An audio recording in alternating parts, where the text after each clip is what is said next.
Bien, Dios les bendiga, hermanos y hermanas, que nos permite el Señor estar una vez más reunidos acá en este lugar para poder aprender de la palabra del Señor.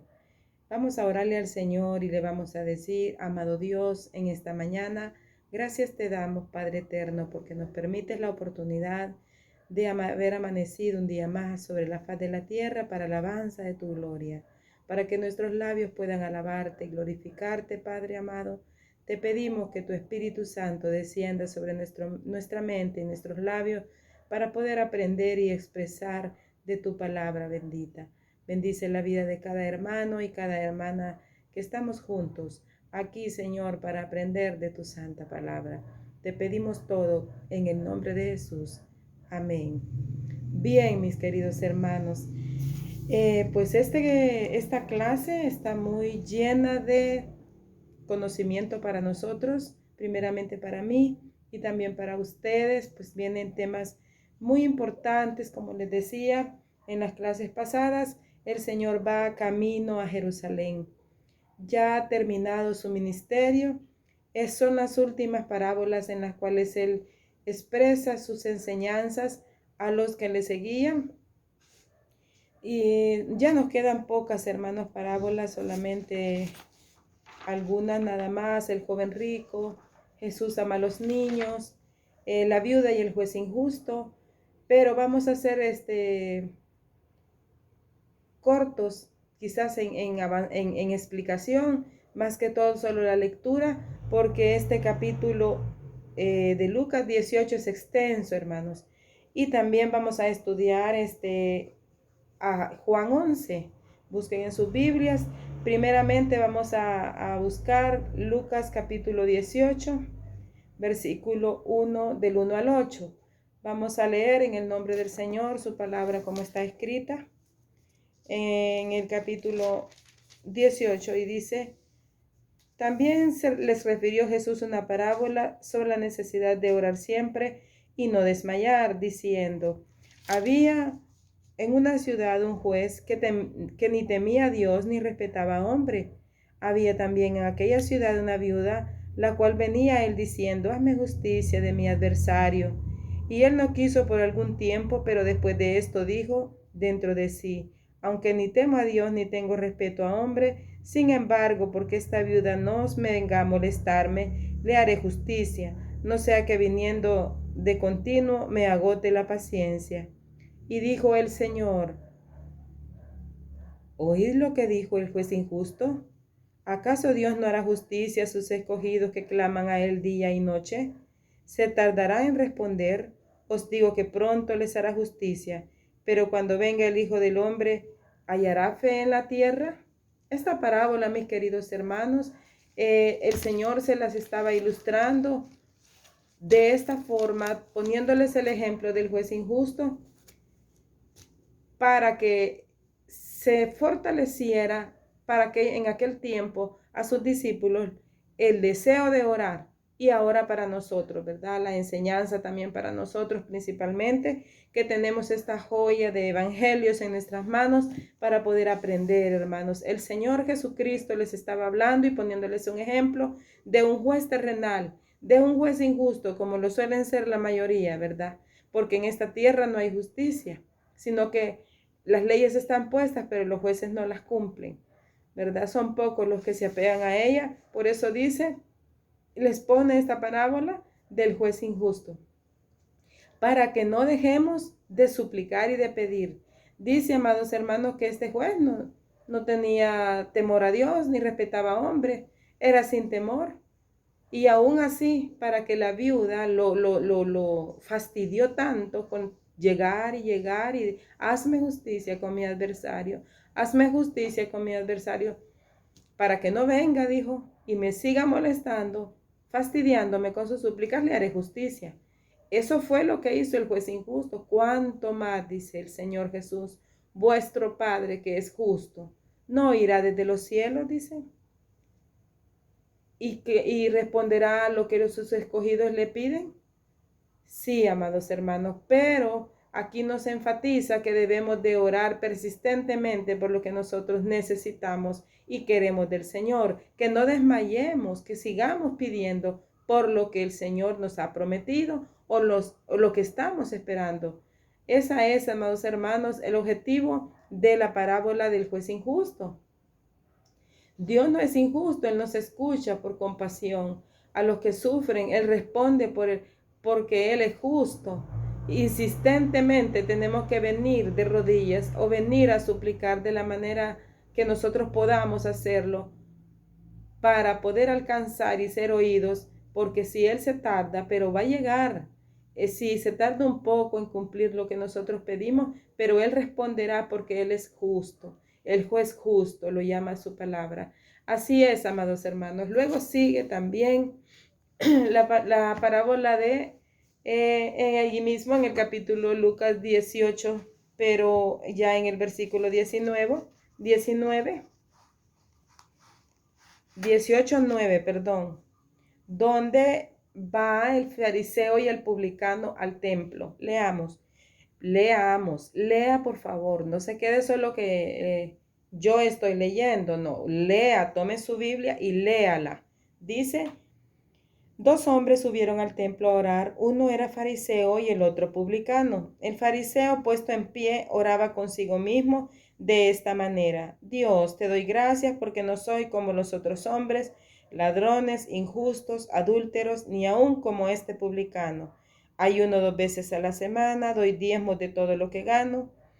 Mas el publicano, estando lejos, no quería ni aun alzar los ojos al cielo, sino que se golpeaba el pecho diciendo: Dios, sé propicio a mí, que soy pecador. Os digo, dijo el Señor, que éste descendió a su casa justificado antes que el otro, porque cualquiera que se enaltece será humillado y el que se humilla será enaltecido. Así es, amados hermanos. El Señor Jesucristo estaba expresando de esta manera la diferencia que hay venir contrito y humillado ante el Señor en nuestro clamor y en nuestro servicio. Aquí el fariseo, hermanos, estaba, amados hermanos, demostrando una actitud negativa. Y la importancia de nuestra actitud ante el Señor es muy importante. A muchos se nos olvida que al Señor le interesa todo lo que va sobre nuestra conducta y nuestra actitud, nuestras obras, nuestras formas de actuar. Al Señor le interesa, amados hermanos, y muchos lo estamos olvidando. Así le pasó al fariseo, porque se justificó delante de quién, delante de Dios, delante de quien todo lo sabe. Se estaba justificando y no era justo. Dice que la oración del fariseo giraba alrededor de él mismo y solo una vez mencionó a Dios. Ayuno 2 veces a la semana, dice. Eso estaba queriendo dar a entender que él estaba ayunando más de lo que les exigían, más de lo que les pedían ayunar. Él ayunaba y diezmaba todo lo que él tenía, pero la actitud de él era altiva, la actitud de él era egocéntrica, el yo diezmo, yo ayudo a los pobres, yo soy mejor aunque ese publicano que está pidiendo. Y también los publicanos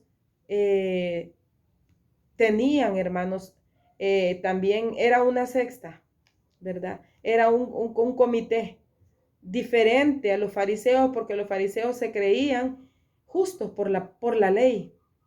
Aquí, amados hermanos, vemos la actitud tan importante que nosotros tenemos que presentar cuando venimos delante del Señor con humillación y ruego. Dice que esta parábola nos enseña la justificación por medio de la fe. Con humillación y súplica podemos alcanzar mucho. El publicano no dijo más que, dice que con humillación vino delante de él. Aquí dice, mas el publicano, estando lejos, no quería ni aun alzar sus ojos al cielo, sino que golpeaba el pecho diciendo: Dios, sé propicio a mí, que soy pecador. No quería ni levantar su vista. Así, amados hermanos, en esta actitud, el Señor lo justificó en el instante. ¿Por qué? Por la humillación, por reconocimiento a su pecado. Ten misericordia de mí, como al decirse propicio, ten compasión de mí, ten misericordia de mí que soy pecador. Su postura y su conducta del publicano eran de humillación, hermanos. Lo que se nos olvida. El publicano estaba enfrentando delante del que todo lo sabe su pecado. Estaba diciendo, no podía justificarse porque Dios lo estaba viendo todo. Él nos mira lo que nosotros somos y no podemos decir yo aquí, yo allá, yo soy mejor, yo ando mantelina, que él no anda mantelina. No, nosotros tenemos que decir, todos venimos con humillación, todos venimos con necesidad, porque somos polvo, somos materia y necesitamos la misericordia, necesitamos la ayuda y el perdón todos los días de lo que nosotros cometemos a diario, porque con mirar, con oír, pues nosotros pecamos. Dice que cuando él decía ese propicio de mí, estaba demostrando que él dependía totalmente de Dios y de su misericordia. En ese momento que él dice esas palabras, ese propicio de mí, Dios le imputa su pecado. Automáticamente, después de que usted se humilla, el Señor imputa nuestro pecado. Nunca seamos nosotros como el fariseo, mis queridos hermanos. Y hay muchísimo más que hablar sobre este tema. Pero vamos también a leer el tema más grande que nos compete esta mañana, hermanos, que es en Juan capítulo 11. Es extensa la lectura que tenemos que leer, casi todo un capítulo, pero lo vamos a ir leyendo poco a poco, despacio. Es del 1 al 44, hermanos. Pero vamos a leer lo que nosotros podamos, lo vamos a ir cortando, porque yo sé que ustedes lo han leído, lo han escuchado, lo han predicado tal vez en sus predicaciones. Dice que este relato incluye la narración, hermanos, de la enfermedad y muerte y resurrección de Lázaro. Lázaro, el amigo de Jesús. Aquí, hermanos, en este capítulo, antes de todo, decir que ya Jesús está en Perea, es su último viaje. Ya ha venido, como venimos recordando, porque se lo recuerdo, porque usted lo tiene que tener en su mente como predicador de la palabra y como enseñador de la palabra del Señor. Viene de Galilea por 4 meses, luego se queda más tiempo en Galilea por 10 meses, luego pasa a Judea, a Samaria, y sigue su ministerio allí en Judea y en Samaria, y luego viene a Perea, que es en su último viaje. Ahorita ya terminó su tiempo, ya terminó sus parábolas. Vamos a dejar un trabajo ahí para que usted resuma las últimas parábolas, que es la del rico, la de el joven rico que viene a donde el Señor a preguntarle que qué hará para poseer el reino, y la parábola de Jesús y los niños. Esas usted las va a trabajar. Pero ahora el Señor ha terminado su tiempo, su viaje en Perea, hermanos queridos, y va ahora sí hasta frente a la entrada triunfal, pero no antes de llegar a Jerusalén. Está esperando por él un milagro potentoso que él hará en Betania. Dice que él ya ha quedado, hermanos, al servicio de sus discípulos, ya no está expuesto ante la gente, ya no está en las multitudes, ya está recogido con sus discípulos en un solo lugar, al servicio de ellos, alentándolos, compartiendo con ellos sus últimos momentos, cuando tiene la noticia de que Lázaro, su amigo, está enfermo, está en Betania. Betania, no la misma Betábara ni la otra Betania, sino Betania, la que está, amados hermanos, a 4 kilómetros de Jerusalén. Y en Jerusalén él iba a ser apresado. Pero Betania está cerquita de Jerusalén, a donde estaba su amigo, esa familia que tanto amaba a Jesús, Lázaro, María y Marta. Y le dicen, ahora vamos a leer esto, donde ellos le dicen que Lázaro está enfermo. Dice, amados hermanos, lea por favor. Estaba entonces enfermo un llamado Lázaro de Betania, la aldea de María y Marta, su hermana. María, cuyo hermano era Lázaro, estaba enfermo. Fue la que ungió al Señor con perfume y le enjugó los pies con sus cabellos. Enviaron pues las hermanas para decir a Jesús: Señor, he aquí al que amas está enfermo. Oyéndole Jesús dijo: esta enfermedad no es para muerte, sino para la gloria de Dios, para que el Hijo de Dios sea glorificado por ella. Y amaba Jesús a Marta y a su hermana y a Lázaro. Cuando oyó pues que estaba enfermo, se quedó 2 días más en el lugar donde estaba. Luego, después de esto, dijo a los discípulos: vamos a Judea otra vez. Le dijeron los discípulos: Rabí, ahora procuras los judíos apedrearte, y otra vez vas allá. Respondió Jesús: ¿no tiene el día 12 horas? El que anda de día no tropieza porque ve la luz de este mundo, porque el que anda de noche tropieza porque no hay luz en él. Dicho esto, les dijo después: nuestro amigo Lázaro duerme, mas voy para despertarle. Dijeron entonces sus discípulos: Señor, si duerme sanará. Pero Jesús decía esto a la muerte de Lázaro. Ellos pensaron que hablaba de reposar el sueño. Entonces Jesús les dijo claramente: Lázaro ha muerto. Y me alegro por vosotros de no haber estado ahí para que me creáis. Vamos a él, dice. Dijo entonces Tomás, llamado Dídimo, a sus condiscípulos: vamos también nosotros para que muramos con él. Jesús vino pues y halló que hacía ya 4 días que Lázaro estaba en el sepulcro. Betania estaba cerca de Jerusalén, como a 15 estadios, dice la palabra del Señor, que las medidas exactas de 15 estadios son 4 kilómetros. Cerca, mis queridos hermanos, estaba muy cerca de Jerusalén, a donde a él lo querían apresar. Pero no le importó y dice que caminó hacia Jerusalén 15 estadios, y muchos más de los judíos habían venido a María y a Marta para consolarlas por la partida de su hermano. Entonces Marta dice que cuando oyó que Jesús venía, salió a encontrarle. Pero María se quedó en casa, y Marta dijo a Jesús: si hubieras estado aquí, mi hermano no hubiera muerto. Mas también sé ahora que todo lo que pidas a Dios, Dios te lo dará. Dice que cuando ella le decía esto, no era porque él estaba diciendo resucítalo, sino que le estaba demostrando que ella seguía confiando en él. Seguía, aunque no hubiera llegado antes de que su hermano hubiera muerto, aunque su hermano estuviera muerto, ella seguía confiando en él. Por eso le dice esas palabras. Dice, Jesús le dijo: tu hermano resucitará.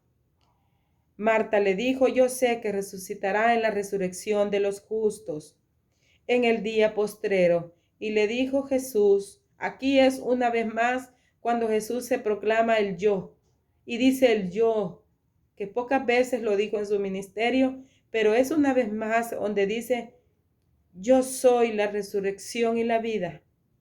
El que cree en mí, aunque esté muerto, vivirá. Y todo aquel que vive y cree en mí no morirá eternamente. ¿Crees esto?, le preguntó el Señor a Marta. Y dijo ella: sí, Señor, yo he creído que tú eres el Cristo, el Hijo de Dios, que ha venido al mundo. Habiendo dicho esto, fue y llamó a María su hermana, diciendo en secreto: el Maestro está aquí y te llama. Qué hermoso, hermanos queridos, la esperanza que ellas tenían de que Jesús iba a llegar. Nunca creyeron que lo iba a resucitar. Dice, amados hermanos, que cuando Jesús recibe el anuncio de que Lázaro estaba enfermo, él ya estaba muerto.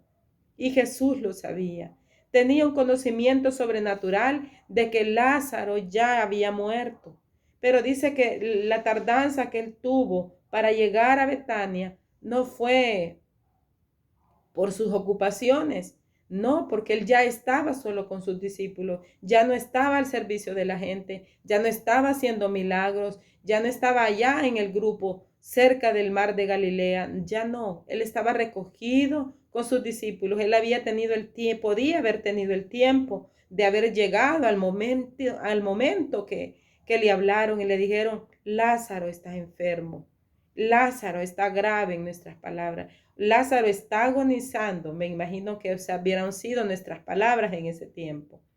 Pero él dice que se tardó, no fue porque no quisiera llegar rápido, ni es porque no pudiera, sino que lo hizo a propósito, para que se efectuara uno de los milagros más portentosos del Evangelio de San Juan. Aquí en este Evangelio solo hay seis milagros, y con 7 escritos por el apóstol.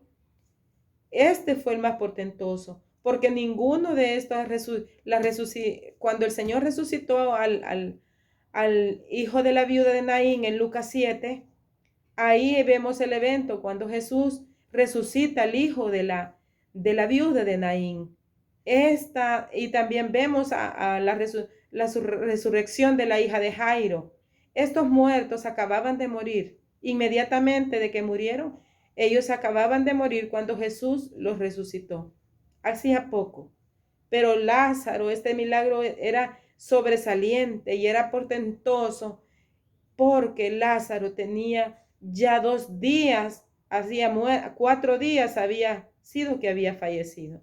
Que cuando el Señor, hermanos y hermanas queridas, llegó, él ya tenía 4 días de haber muerto. No estaba recién muerto. Por eso la resurrección de Lázaro es uno de los eventos más dramáticos y más fuertes y más poderosos que existen en los evangelios, porque él ya tenía 4 días. El Señor lo hizo como punto final a su ministerio. Dice, hermanos, que Jesús sabía que Lázaro estaba muerto, pero que por eso se estaba tardando en llegar, para que la gente escriba, porque va a escribir esto muy importante. Dice que hay 3. Este milagro fue una evidencia de su gloria en 3 aspectos. Hay 3 aspectos en este milagro. Escríbalos, que le van a servir para su evaluación. Dice, amados hermanos, que el primer aspecto en este milagro fue demostrar su deidad, demostrar su poder, demostrar su capacidad. Número 2, fortaleció la fe de sus discípulos. Con esto estaba fortaleciendo la fe de los discípulos, de que como Lázaro se resucitó, también él cumpliría la palabra que dijo, que iba a morir, que lo iban a crucificar, pero a los 3 días él iba a resucitar. Entonces este milagro tenía otro aspecto de fortalecer la fe de sus discípulos, porque él pronto sería crucificado, para que ellos tuvieran esa fe de que como Lázaro resucitó, también él podría resucitar. Pues no era fácil en esta tierra, hermanos, que se fuera el maestro que andaba con ellos, que los cuidaba, que los orientaba, que los guiaba, y se estaba por ir. Para eso fue este milagro, para fortalecer la fe de sus discípulos. Y el tercer aspecto es preparando el sendero directo a la cruz. ¿Por qué? Porque primeramente por la resurrección de Lázaro había de resucitar él también al 3er día, dando fe de que también él resucitaría, y para que también hubiera una evidencia del juicio que le iban a hacer. Por esto que él estaba haciendo, iba a ser encarcelado, porque lo procuraban. En Jerusalén era el momento en que estaban todos alborotados, preguntando a dónde está, espiándolo, vigilándolo. Queremos hallarlo en un hecho grave para poder capturarlo y crucificarlo. Este era el sendero camino hacia la cruz, camino hacia el Gólgota. Esos 3 aspectos, escríbalos, le servirán mucho a usted.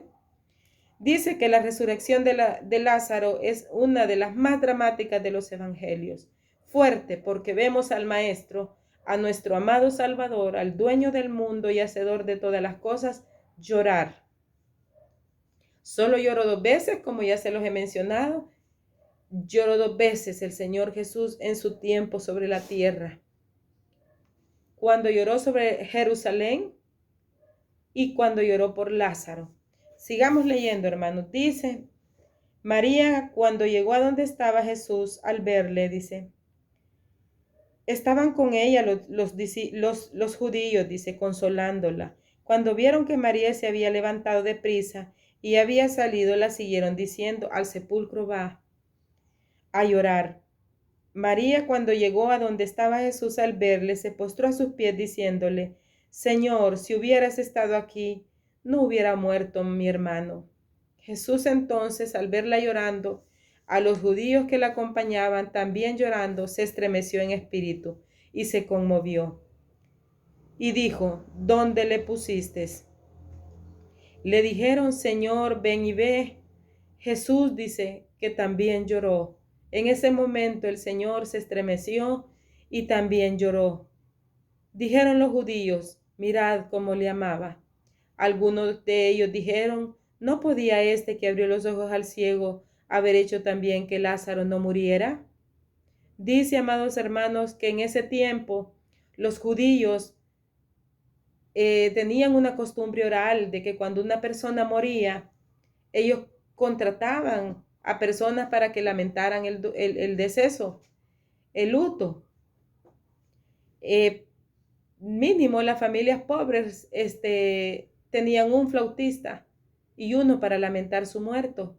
Pero dice que como la familia de Lázaro y de María y Marta eran acaudalados, era una familia adinerada, había un séquito grande y lamentando de flautistas y lamentadores por la muerte de Lázaro.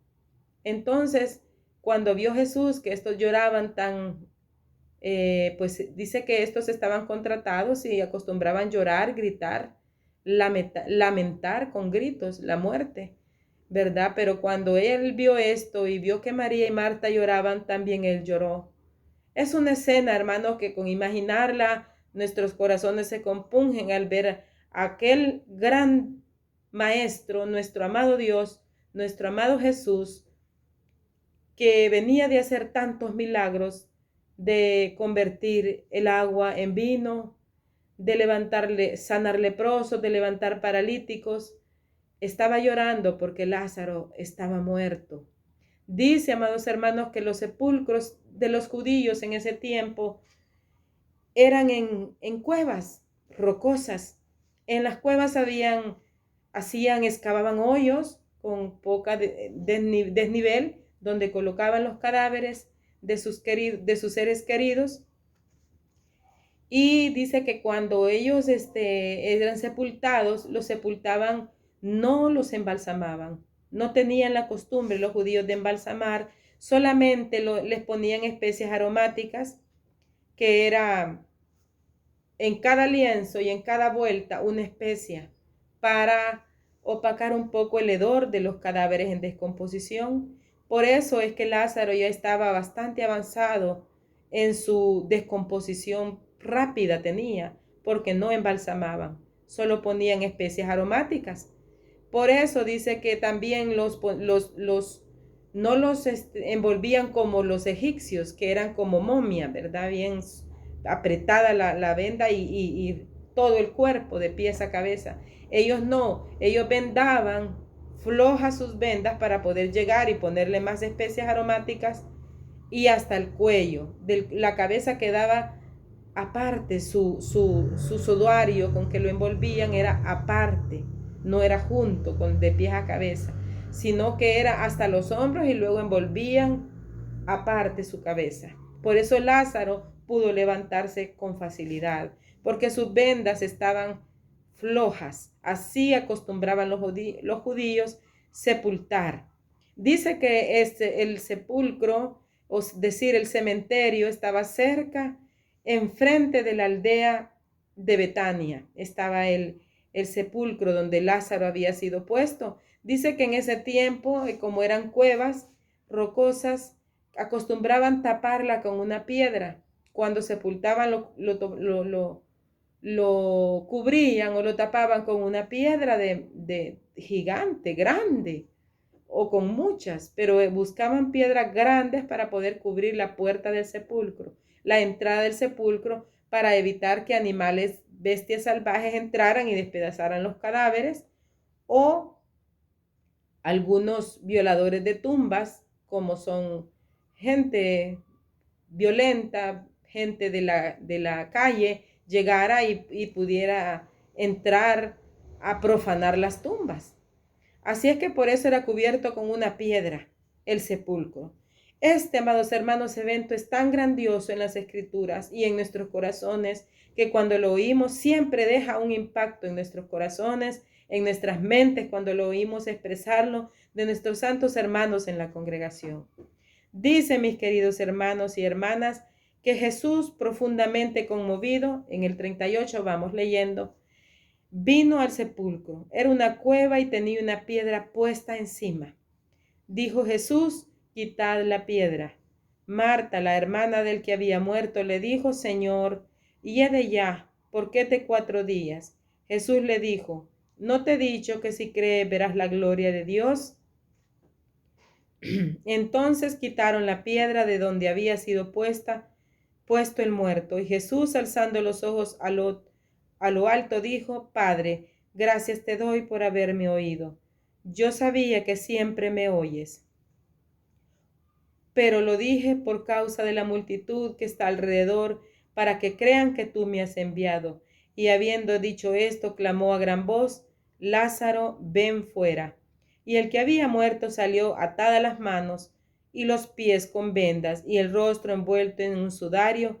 Jesús le dijo: desatadle y dejadle ir. Qué hermoso, amados hermanos, este evento, este gran milagro que el Señor hizo en esta vida.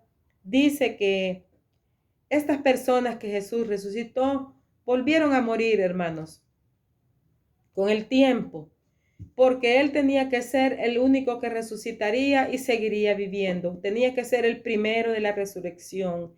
Después de haber hecho esto, Jesús, amados hermanos,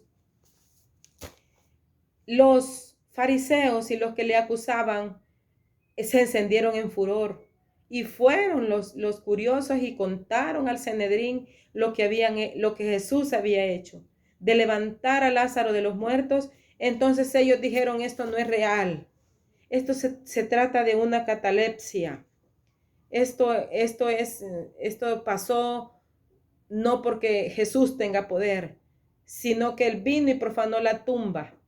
De aquí vamos a comenzar para hacer que le den su orden de captura para poder crucificarlo. Ahí, amados hermanos, termina el Señor Jesús su ministerio levantando a Lázaro de entre los muertos.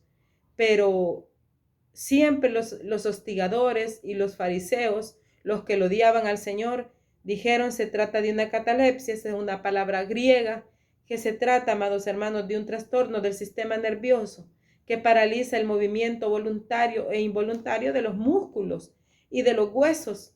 Dijeron que se trataba de esto, que era mentira que el Señor había resucitado a Lázaro de los muertos. Y aquí, amados hermanos, vamos hacia la cruz, vamos hacia la